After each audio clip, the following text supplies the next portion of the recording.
Hello guys! Welcome back to my channel. For today's video, I'm going to be doing my everyday work makeup routine. So I do go to work 5 times a day. So this is the makeup look that I always do to make myself look presentable, not just in front of other people, but in front of myself in the mirror.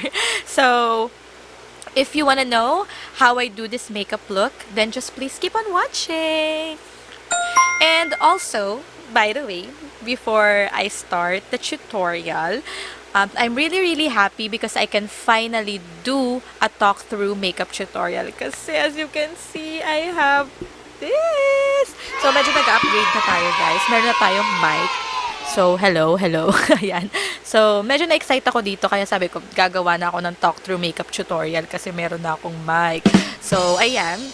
And I hope my audio sounds better na. And I don't know if you can hear it guys, but medyo merong baka meron kayong marinig na hangin. That's my fan because hindi ko kaya nang walang electric fan, sobrang init. Pero just please bear with me. I'm still getting used to this kind of setup. Yun nga, without further ado, if you wanna know how I do this simple everyday work makeup look, then please keep on watching. Hey guys! So I'm just going to fix my hair real quick, then we'll proceed with the makeup tutorial, okay? Saglit lang. It's time to do the face. So after taking a shower, I always start off with prepping my skin, as simple as putting moisturizer. So the moisturizer that I'm using is this. This is the Luxe Organic Soothing Gel Aloe Vera and Snail Moisturizer. So I actually prefer this one as compared to the version na nasa tub kasi it's more travel friendly and talagang masisimot mo siya.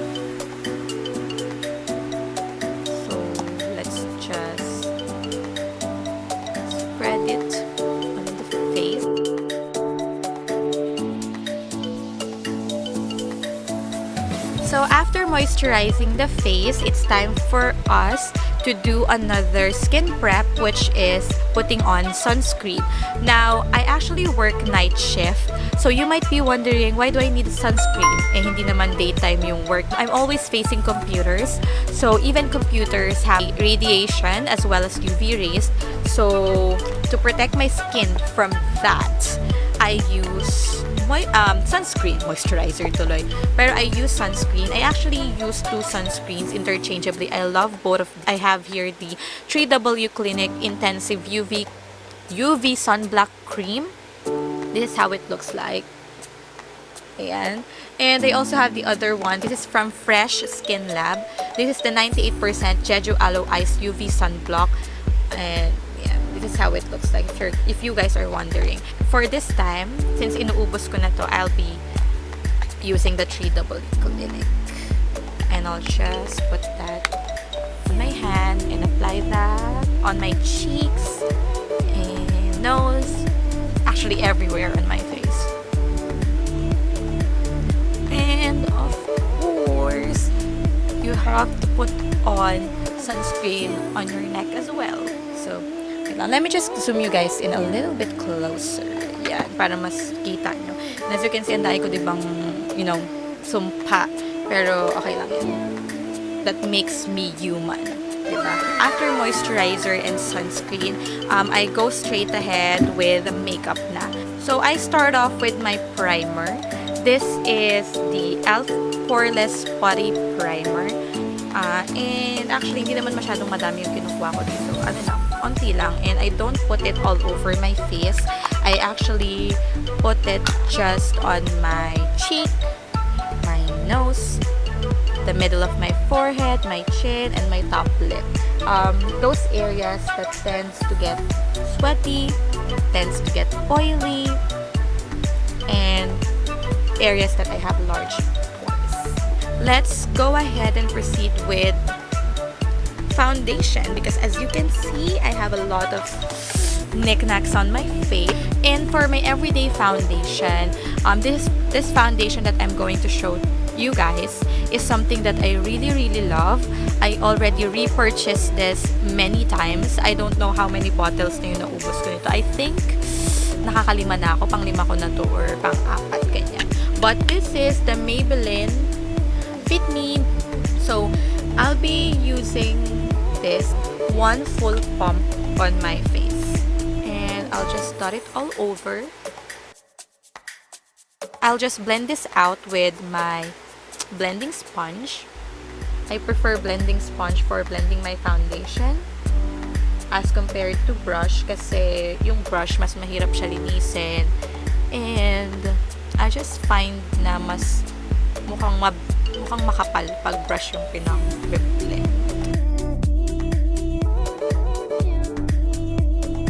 So zoom ko pa kayo ng yan para mas kita ninyo ang nangyayari, mga kaganapan, ano.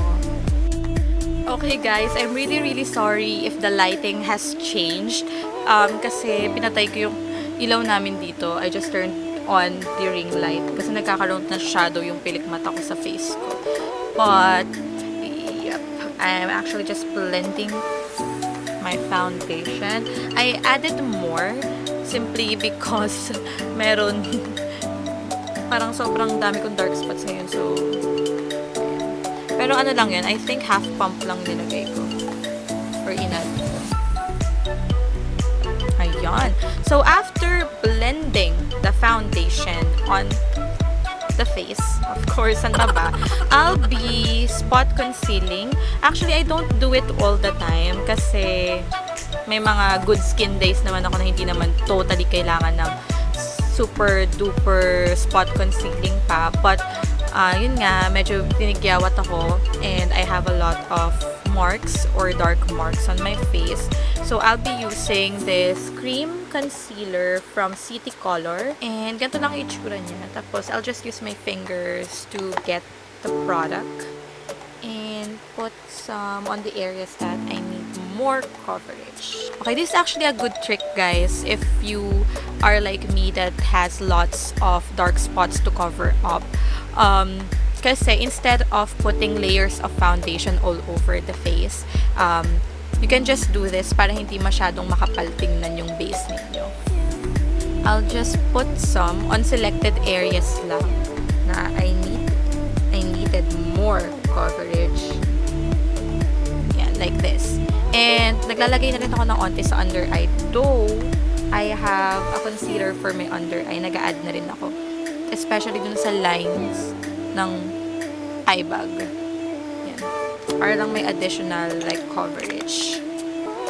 And for spot concealing, guys, do not use something lighter than your skin tone because it's for spot concealing. So if you will use lighter concealers for that, it will just make it more obvious. So I highly recommend for you to use something that matches your skin tone perfectly. So I'll just blend it out with my sponge. But you can use your fingers for this one if you want like the maximum coverage of this concealer. After blending, I'll go ahead and proceed with another concealer, but this time, this is for highlighting for my under eyes. This is the Loreal Infallible, Loreal Infallible Fullwear Concealer. And a lot of people love this concealer as well, not just me. So I highly recommend this one. And medyo pricey siya for a drugstore makeup. But it's worth it kasi super tagal niya maubos. As far as I can remember, I bought this one, wait lang, I think I bought this one on June. Pero it's October now, hindi pa rin siya ubos. So, super duper dami niyang laman. And onti lang. Then, go ahead and proceed with blending again. Blending is the key to success. So, let's blend everything out. I do put some on the corners of my mouth. That's simply because medyo dark kasi yung part na yan. And I do blend out the concealer on my under eye last kasi mas maging full coverage siya. Yun yung technique. I'll go ahead and set this one with my powder. Actually, I used to use one powder to set my face. Pero kasi, gumagamit pa ako ng isang powder ngayon kasi gusto ko lang siyang maubos. Kaya naman kasi kung may expire. So, I use this Naturactor Cover Face. Hindi talaga ito yung usually ginagamit ko ha. So, gusto ko siyang maubos na. Kasi sayang naman, pag na-expire lang dito, ay, padami. Pero anyway, that's fine because we're going to brush it all off later naman. So I'll just, I use this Naturactor to set the inner parts of my face. Then, I'll proceed with another powder to set my entire face. Okay, for the next powder that I'll be using to set my face, I'll be using this. This is my holy grail loose powder. This is from Beige. This is the Beige Daily Spell Magic Powder in the shade Natural, yung yellow. Nilalagay ko lang siya dito sa lalagyanan ng Nichido Final Powder ko. Pero ito yun. Nirefill ko lang. And I'll just get this brush right here na super duper gamit na. But that doesn't matter as long as it does the job. Kahit pangit yung itsura niya, gagamitin natin yan. So, I'll just tap the excess. I'll set my face. Then, along with setting the face with this powder, I'll brush off yung unang powder na nilagay ko sa face. Ayan, perfect. Yan. After, oh my god, yung hair ko. After setting the face, as you can see, I'm super pale. I look like a ghost. So it's time for us to bring back the warmth on the face. I'm going to bronze up my face using my holy grail product or contour slash bronzing powder. This is the e.l.f. contour palette. And this is how it looks like. It actually has 4 shades. For bronzing, I use these 3 shades. Yung may onting shimmer. Tap off the excess, and I'm going to use this fluffy brush. Pag bronzing, I highly recommend that you use this kind of brush.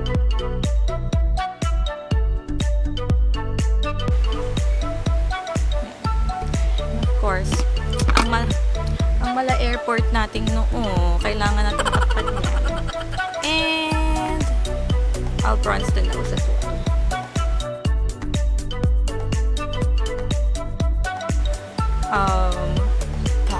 After bronzing, it's time to contour the nose.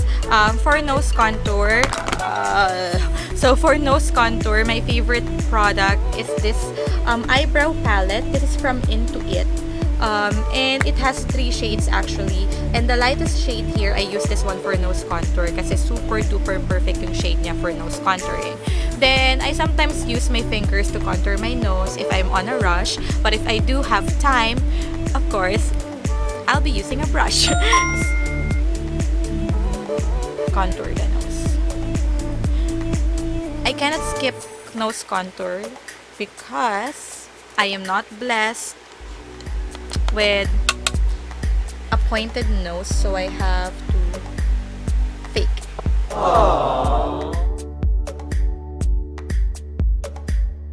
So after contouring my nose, as you can see,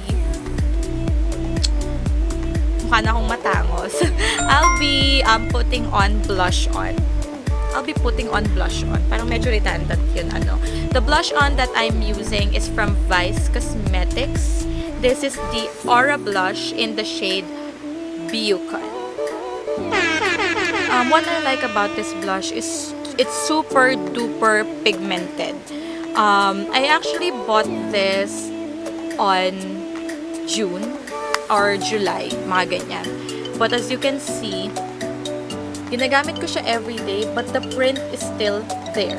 So it just shows how pigmented this blush is kasi a little goes a very long way. So I'll be using this brush na super duper, as you can see, used and abused na because I use it every day. I also put this in my bag for retouch. But how I use this is that I'll just go to two dips. For my blush or everyday blush, I don't put it here. I put it here. And also dito. Parang drunk blush look. So, I stamp it.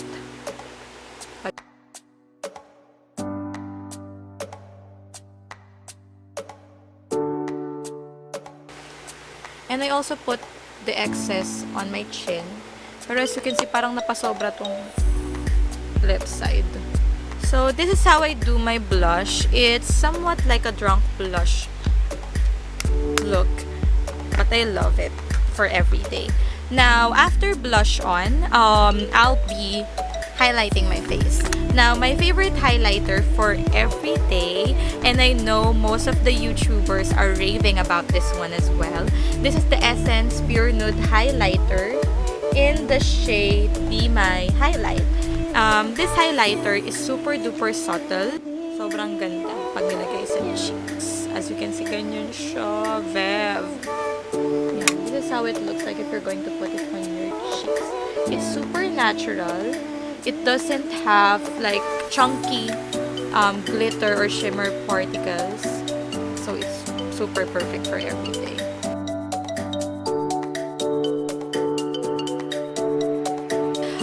I don't do my eyebrows yet because I like doing it after I do my eyeshadow.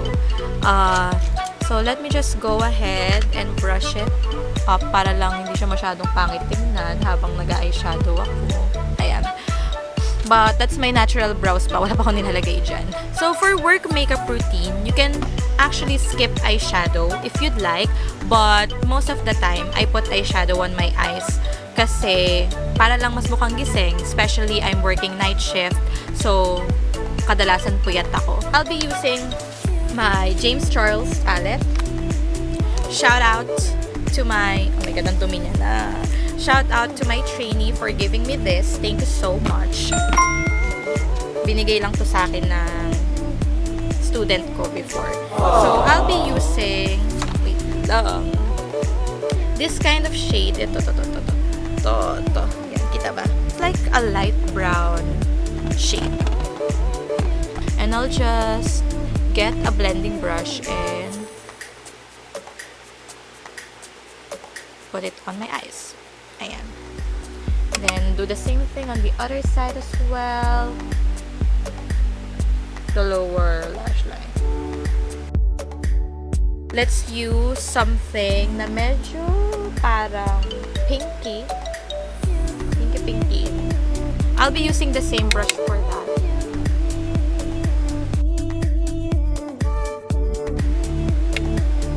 And as you can see, it's just very light. I'll be putting on, like, I'll be mixing matte yellowish type of shade and this shimmer shade that's going on my eyelids. Then I'll also put some on the inner corners. And just make sure that everything is well blended. I don't put or use liquid eyeliner for every day, but I always like to put winged eyeliner. For my winged eyeliner, I just used the same eyebrow product that I showed a while ago, but the black one. Nalagyan ko ng wing. Let me just show you guys how I do it.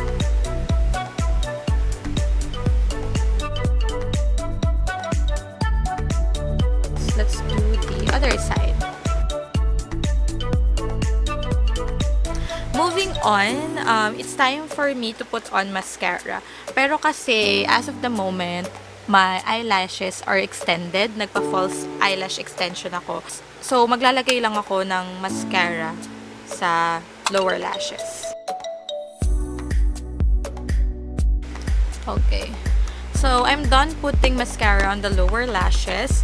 But, I'm going to brush my upper lashes para lang matanggal yung mga pulbong napunta dyan. Then, I'll get an eyelash curler and just curl it.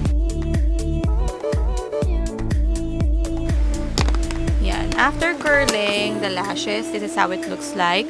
I'm not going to put mascara on my upper lashes kasi nga, hindi pwede dahil extended yan. I'm now going to proceed with my eyebrows. So for my eyebrows, I'll be using the same eyebrow palette because this is my favorite. I'll just mix the dark brown shade and the black shade. I'll just brush my eyebrow hairs upwards. Then, I'll put on the product. Yeah.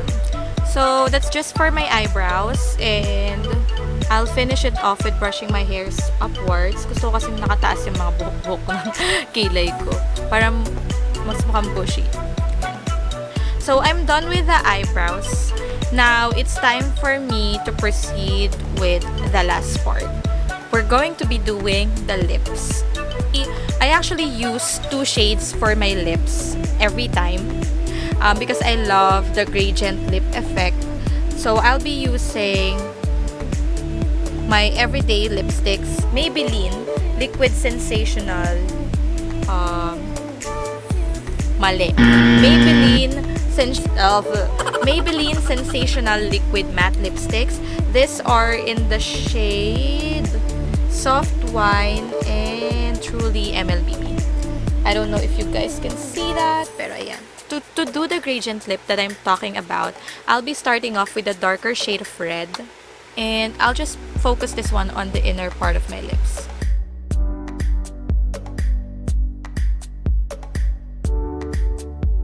This is one good trick to do gradient lip.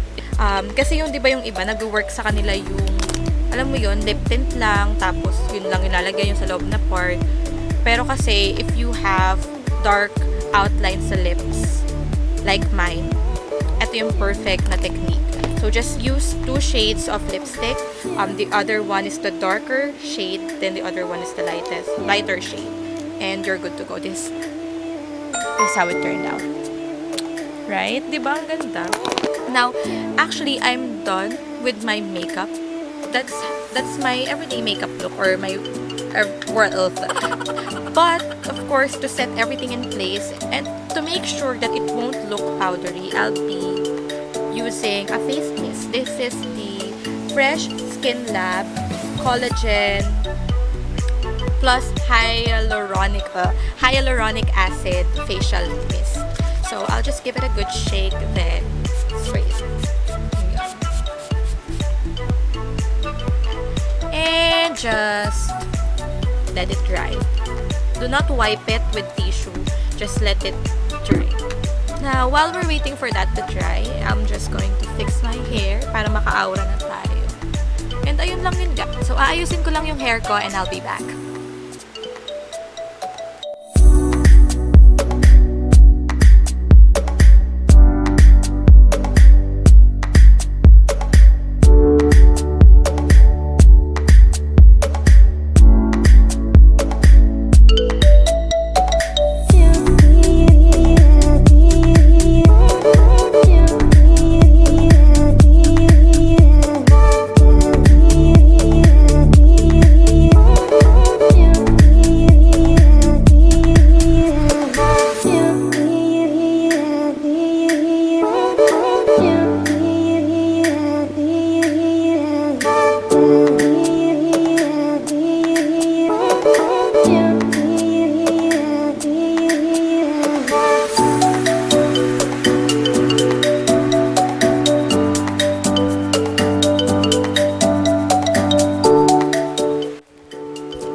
is it, guys, for my everyday work. So that is... Hi. Isa pa. So that is it for my... So that is it for this makeup tutorial, guys, and thank you very much for watching this video. I really appreciate it. So if you decide to recreate this makeup look, please don't forget to tag me in your photos. I do have my social medias linked down below, and don't forget, of course, to like this video, give it a big thumbs up, and comment below if you have video suggestions. And of course, subscribe to my channel if you are not yet subscribed, and do click the notification bell so that you will be notified every time I upload new videos. Once again, thank you very much, and please take care. Bye!